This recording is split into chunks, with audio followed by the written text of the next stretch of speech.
मेरा पति रोज़ाना शहर से मेरे लिए जलेबी लेकर आता था, जिसको मैं बड़े शौक से खा लेती थी।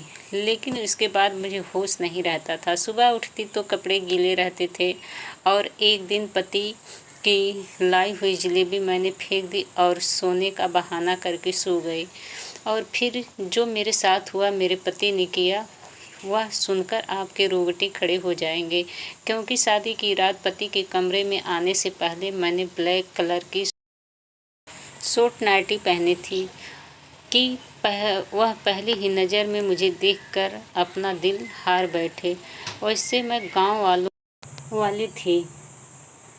मोहन मेरे करीब आए और मोहब्बत से मेरा हाथ थाम के कहने लगे कि तुम बहुत ही सुंदर हो। मोहन की यह शब्द ने मुझे नई जिंदगी दे दी और मैं खुद को हवाओं में महसूस कर रही थी। मोहन ने अपनी जेब में हाथ डाला तो मुझे लगा कि वह मुझे मुँह दिखाई का गिफ्ट देंगे, लेकिन मोहन ने जब हाथ निकाला तो मैं हैरान रह गए। उनके हाथ में जलेबी का थैला था और मोहन ने खुद ही वह थैला खोला और कहने लगे कि शादी की रात सबसे पहले मैं तुम्हें अपने हाथ से ही मीठा खिलाऊंगा। मोहन की बात सुनकर मेरे होठों पर मुस्कुराहट आ गई। कह रहे थे कि मेरे लिए खासकर शहर से जलेबी बनवा कर लाए हैं। मोहन ने मोहब्बत भरे अंदाज से वह जलेबी मेरे मुंह में डाली तो मैंने भी खुशी खुशी खा ली। वह बहुत ही स्वादिष्ट थी। मोहन मेरी आंखों में आंखें डालकर मुझसे मोहब्बत भरी बातें करने लगा और मैं ना जाने कैसे नींद में खोने लगी। थोड़ी देर बाद मुझे कुछ होश ही ना रहा। सुबह के वक्त मेरी आंख खुली तो घड़ी में पूरे 10 बज रहे थे। मेरे कपड़े गीले थे। मैं हैरान थी कि इस रात के इंतजार में मैंने एक एक पल गिनकर गुजारा था। उस रात में मैं कैसे सो गई। फिर मुझे मोहन का ख्याल आया। ना जाने वह मेरे बारे में क्या सोच रहे होंगे। कपड़े गीले कैसे हुए। मोहन कमरे में नहीं थे। मैंने तुरंत ही अपने कपड़े बदले और नहा धोकर तैयार हो गए। मैं अपने बालों को सुलझा रही थी कि मोहन कमरे में आए। उनका मूड बहुत ज़्यादा बिगड़ा हुआ था। कोई बात नहीं की। मैंने उससे बात करने की कोशिश की तो पूरी तरह गुस्सा हो चुके थे और यह बात मेरे लिए बर्दाश्त से बाहर था। मैंने सोच लिया था कि किसी न किसी तरह से मोहन को मनाकर रहूँगी। मोहन के जाने के बाद मेरी सास कमरे में आए तो मेरी आंखों में आंसू देखकर हैरानी से पूछने लगे कि क्या हुआ बहू। मैंने उन्हें बता दिया कि मैंने मोहन को नाराज़ कर दिया। वे कहने लगे कि मैं अभी मोहन से बात करती हूँ, लेकिन मैंने हाथ पकड़कर अपनी सास को रोक दिया। उसने कहा कि वह मोहन से कोई बात ना करे, वरना हमसे और नाराज़ हो जाएंगे। मेरी बात सुनकर वह खामोश हो गए और बोले, छोटी छोटी बातों को दिल पर ना लगाओ। कुछ दिन मोहन के साथ रहोगी तो तुम उसकी आदत को अच्छी तरह समझ जाओगी। मैं उनकी बात घर लौटता। उसकी कमाई से ही मेरी सास ने एक गांव में एक बड़ा सा घर बनवा लिया था। बहुत सालों से मेरी और मोहन की मुलाकात नहीं हुई थी, क्योंकि वह ज़्यादा वक्त शहर में गुजारता था। घर लौटता तो हमारे गांव आने का उसके पास वक्त ही नहीं रहता था। लेकिन रिश्ता होने के बावजूद भी हमारे गांव मुझसे मिलने के लिए नहीं आया। इसी बात को लेकर मेरे दिल में अजीब सवाल उठने लगे थे। एक दिन मैंने अपनी सास से पूछा, क्योंकि मेरी सास मेरी माँ की सहेली थी, तो मैंने उनसे बिल्कुल शर्माती नहीं थी। एक दिन वह मिलने के लिए हमारे गांव आई थी, तो मैंने बातों बात में पूछा कि मोहन हमारे गांव क्यों नहीं आता। मेरी माँ के कान में यह बात पड़ी तो मम्मी ने मुझे एक थप्पड़ मारा और बोली, तुम्हें कहने में शर्म नहीं आती? अपने होने वाले पति के बारे में ऐसी बातें पूछती हैं। मैं बिलख कर रह गई। मेरी सास मुस्कुराते हुए कहने लगी कि क्यों नहीं, जैसे ही मोहन को वक्त मिलेगा ज़रूर आएगा। जब से उसे शहर की हवा लगी है वह बहुत ही कम बात करता है। अब पहले की तरह नहीं है, बल्कि गंभीर हो गया है। उनकी बात सुनकर मम्मी कहने लगी, जब लड़कों पर जिम्मेदारी पड़ती है तो इसी तरह गंभीर हो जाते हैं। एक मेरी बेटी को ही अक्ल नहीं आ रही है, मुंह उठाकर जो चाहे पूछ लेती है। मम्मी ने गुस्से में एक नज़र मेरे तरफ किया तो मैं वहाँ से उठकर अपने कमरे में आ गई। उनके जाने के बाद भी मम्मी ने मुझे हजारों बात सुनाई। मम्मी पता नहीं क्या कुछ कह रही थी, मैं तो अपने ही ख्यालों में मग्न थी। मैं यह सोचकर खुश थी कि मेरा होने वाला पति भी हीरो की तरह शहरी बन गया है। मुझे शुरू से ही शहर में रहने का बहुत शौक था। उन्होंने शादी के लिए साल भर का वक्त दिया था और एक साल का वक्त बस सपने बुनने में ही निकाल दी। लेकिन मुझे क्या खबर थी, एक दिन मेरे सारे सपने मिट्टी का ढेर बन जाएंगे। कुछ दिन के बाद मेरी और मोहन की शादी सारे रस्म रिवाजों के साथ धूमधाम से हुई। मैं मोहन के साथ विदा होकर उनके गांव चली आई थी। मेरी सास ने बहुत ही खुशी से वेलकम किया था, लेकिन शादी की रात सोने की वजह से मोहन बहुत ज़्यादा गुस्सा थे और पूरा दिन उसने मुझसे कोई बात नहीं की। मैं सारा दिन बिन पानी की मछली की तरह उसके आगे पीछे तड़पती रही, लेकिन शिकायत का कोई मौका नहीं दूंगी। मोहन खुश हो गया और मेरे लंबे बालों की तारीफ करने लगा। मैंने सोचने लगी, मोहन सारा दिन इस कदर नाराज होने के बाद अचानक इनका अंदाज इतना अच्छा कैसे हो गया। मोहन ने एक बार फिर जलेबी निकाली और अपने हाथ से मेरे मुंह में डालकर कहने लगे कि जलेबी खाने से होठ रेड हो जाते हैं, तुम्हारा खूबसूरत होठ और खूबसूरत हो जाएगा। उनके बातों में मोहब्बत की इस कदर मिठास थी कि मैं शर्मा गई। मोहन मेरे हाथ पकड़े और कुछ कह रहे थे, लेकिन मुझे कुछ होश ही ना रहा और थोड़ी देर के बाद मैं दुनिया से दूर हो चुकी थी। एक बार फिर मेरी आंखें खुली तो सुबह के 11 बज रहे थे। मेरे होश उड़ गए। मैं जान गई थी कि मोहन एक बार फिर गुस्सा हो चुका होगा। अब मुझे समझ में नहीं आ रहा था कि मुझे इस तरह गहरी नींद कैसे आ सकती है। मेरे कपड़े पूरी तरह गीले थे और मुझे ठंड लग रही थी। मैं जल्दी से नहा धोकर तैयार हो गई और कमरे में से बाहर निकली तो कमरे के बाहर मेरे पति गुस्से से मेरी सास से कह रहे थे कि आपने ऐसी लड़की से मेरी शादी करा दी जिसे सोने उठने की कोई समझ नहीं है। मैं कैसे इसके साथ सारी जिंदगी गुजार सकता हूँ। इसे यह भी मालूम नहीं कि गांव की औरतें सवेरे उठकर घर के काम काज करती हैं। आप सुबह से उठकर घर का काम कर रही थी और वह महारानी बनकर सो रही है। अगर ऐसा ही हाल रहा तो मैं ज़्यादा दिन तक आपकी चहेती बहू को अपने घर में बर्दाश्त नहीं कर सकता। मोहन का यह शब्द सुनकर मैं घबरा गई। मैं सोच भी नहीं सकती थी कि मेरे पति इतना सख्त होंगे। इससे आगे बात सुनने की मुझ में हिम्मत नहीं थी। मैं चुपचाप से किचन में चली गई। मेरी सास सच में सुबह से कामकाज में लगी हुई थी, क्योंकि किचन भी पूरी तरह साफ था और दोपहर का खाना भी बन चुका था। मैं मोहन के साथ साथ अपनी सास की नज़रों में भी गिर रही थी। मुझे रह रहकर अपने आप पर गुस्सा आ रहा था। ना जाने मुझे क्या हो गया था। मैं सारे घर का चक्कर लगाई तो यह पूरा काम कर चुकी थी और शायद इसी वजह से मोहन हद से ज़्यादा गुस्सा था। वह फिर छत पर जा चुके थे, क्योंकि उन्हें अच्छी तरह पता था कि मैं उनके पीछे छत पर नहीं जा सकूंगी। मैं सारा दिन रोती रही। वह खुशी जिसके लिए मैंने साल भर इंतज़ार किया था, मैं अब तक उससे दूर थी। ना ही मोहन का साथ पूरी तरह नसीब हुआ था और ना ही उनके दिल में जगह बना सकी थी। और मोहन के शब्द ने मुझे अच्छी तरह से यह बात बता दी थी कि अगर मैंने कोई गलती की तो वह मुझे घर से निकाल देंगे। मेरी गांव से बार बार मम्मी का फ़ोन आ रहा था। मम्मी कह रहे थे कि 1 हफ्ते के लिए हमारे घर आकर रह जाओ। रस्म के मुताबिक शादी के बाद 1 हफ्ते के बाद बेटी अपने मायके रहने के लिए आती हैं। मैं बिल्कुल भी नहीं जाना चाहती थी, क्योंकि मोहन मुझसे पहले ही नाराज़ थे। ऐसे में अगर उनको छोड़कर मम्मी के घर चली जाती तो शायद वह कभी मुझसे बात ना करते। रात के वक्त मोहन कमरे में आ गए। मुझे हैरानी हुई, अचानक ठीक कैसे हो गए। मेरे पास बैठकर खुद ही पूछने लगे कि तुम्हारी मम्मी का फ़ोन क्यों आया था।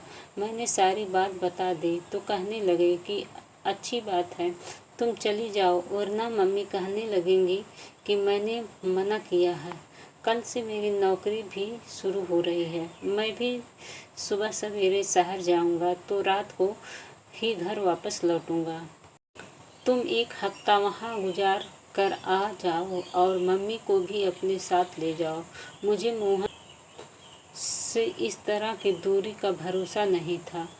मुझ में इतनी हिम्मत नहीं थी कि मैं आगे उनकी बात सुनूं, इसलिए मैं भी खुशी खुशी राजी हो गई। मोहन ने फिर जलेबी निकालकर खुद ही मेरे मुंह में डाल दी और कहने लगे, तुम इसे जल्दी जल्दी खाने के बजाय आराम से खाया करो। यह शहर का मशहूर हलवाई की है।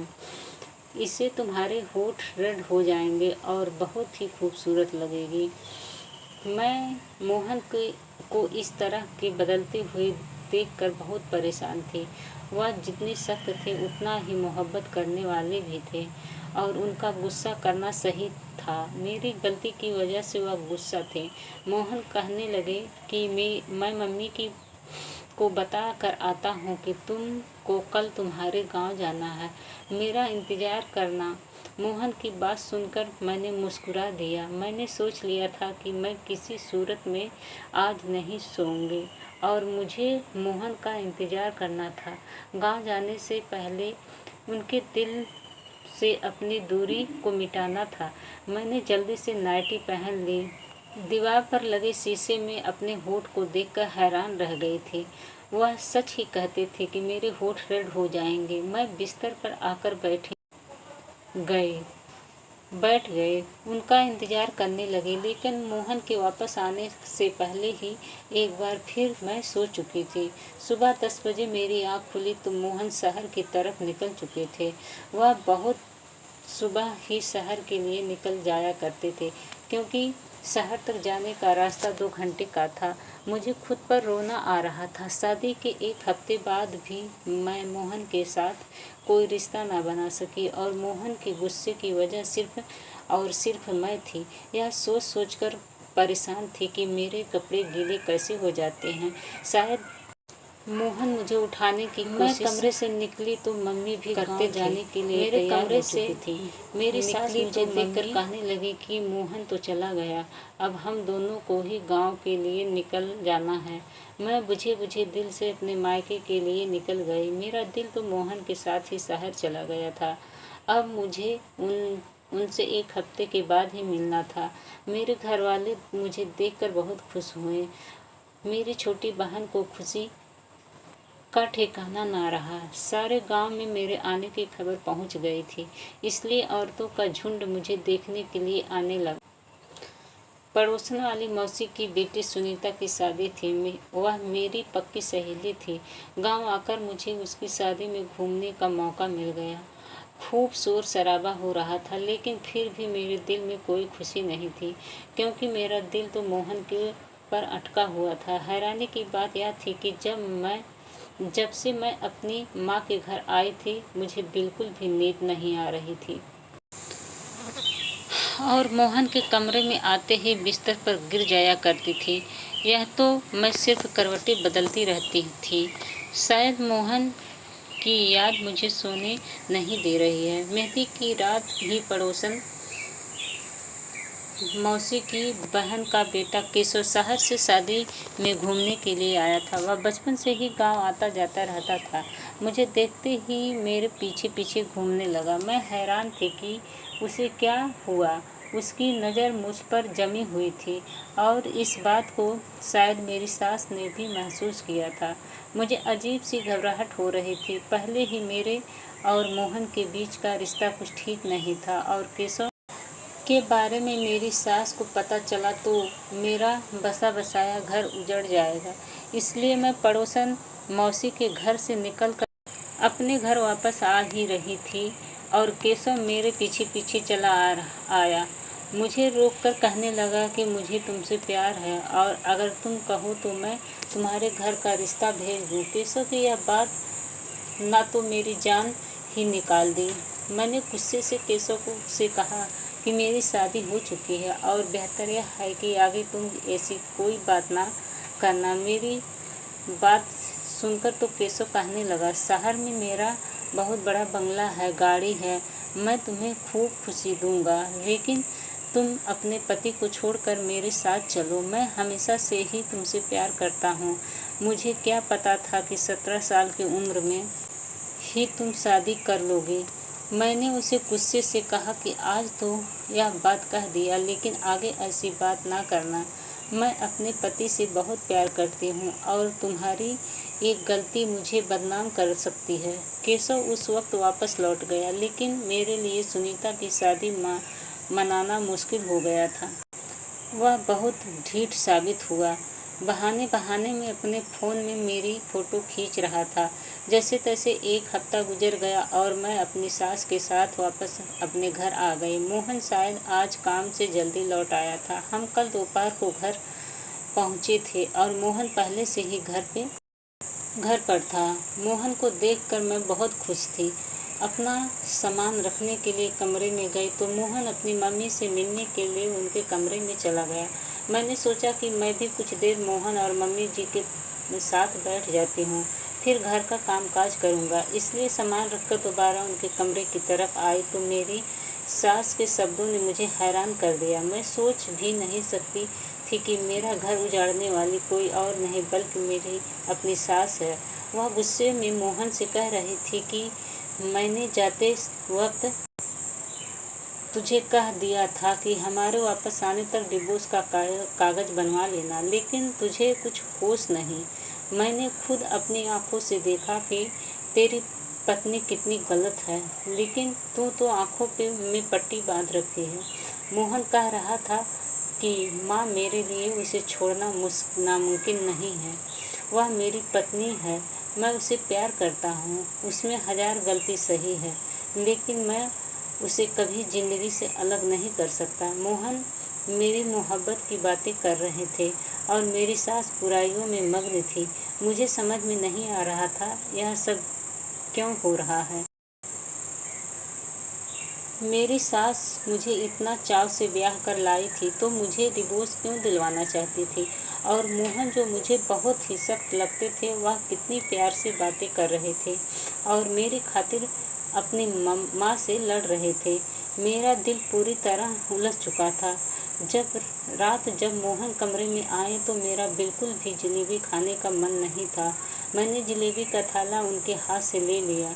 जबकि मम्मी उनको किसी काम से आवाज़ देने लगी तो वह कमरे से निकल कर चले गए। मैं चुपके से थैली को एक कोने में छुपा कर रख दिया कि मुझे नींद नहीं आएगी, और मैंने आंखें बंद की थी। जब मोहन कमरे में वापस आए तो मेरी जान निकल गई।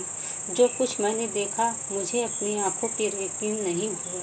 मोहन ने जग भर कर पानी मेरे ऊपर डाल दिया था। मैं आंखें नहीं खोली। आज मैं दूध का दूध, पानी का पानी करना चाहती थी। मोहन किसी को आवाज़ देकर कहने लगा कि अंदर आ जाओ, यह पूरी तरह बेहोश हो चुकी है। थोड़ी देर में एक खूबसूरत लड़की मेरे कमरे में चली आई। वह मेरे बिस्तर पर मोहन के साथ बैठ गई और वह दोनों जिस तरह एक साथ थे मेरी जान निकल गई। इससे ज़्यादा मुझे बर्दाश्त की हिम्मत नहीं थी। ठंडे पानी से मेरा शरीर कांप रहा था। मैं उठकर बैठ गई। मुझे जगता देखकर उन दोनों की आंखें हैरत से फटी की फटी रह गईं। मैंने मोहन की तरफ घूर कर देखा। उस वक्त मैं इतना गुस्सा में थी कि मुझे मोहन से डर भी नहीं लग रहा था। मैंने मोहन से कहा कि मुझे सच सच बताओ, यह लड़की कौन है? जलेबी में ऐसा क्या था जो मैं अपनी होश खो बैठती थी? तुमने ये सब क्यों किया और मुझे इतना बड़ा धोखा क्यों दे रहे हो? मैं सवाल पे सवाल पूछती चली गई और मेरे अंदर एक तूफान उठा था। मोहन सिर झुकाकर कहने लगा कि यह लड़की उनकी पत्नी है और उससे शादी करके 2 दिन पहले ही गांव में आए थे। वह कभी मुझसे शादी नहीं करना चाहते थे, लेकिन उनकी मम्मी की ज़बरदस्ती उनका रिश्ता मुझसे तय कर दिया। पत्नी का नाम सुनकर मेरे पैरों तले से ज़मीन निकल गई। मोहन कह रहे थे, हमारी शादी रोकने के लिए 2 दिन पहले वह यह सोच कर सिया से शादी करके आ गए कि जब वह सिया को बहू बनाकर इस घर में लाएंगे तो उनकी मम्मी मुझसे शादी नहीं करेंगी। लेकिन उनकी मम्मी ने उनकी एक ना सुनी और उन्होंने मोहन पर दबाव डाला कि वह सिया को तलाक दे दे। मोहन सिया को छत वाले कमरे में रख दिए, क्योंकि गांव में औरतों को छत पर जाना मना था। इसलिए मोहन को यकीन था कि मैं कभी उनके पीछे छत पर नहीं जाऊंगी। मोहन जानबूझकर जलेबी में नशे की दवा मिलाते थे कि मैं सो जाऊं और हर रात हमारे ही कमरे में सिया के साथ वक्त गुजारे। सिया शादी से पहले शहर में नौकरी करते थे, इसलिए मम्मी को लगता था कि सिया इज्जतदार नहीं है और इसलिए मम्मी बार बार कहती है कि मैं सिया को डिवोर्स दे दूं। सिया मेरी पहली प्यार है। मोहन कह रहे थे कि मम्मी ने आत्महत्या करने की धमकी दी थी, इसलिए मोहन ने मुझे अपनाया है।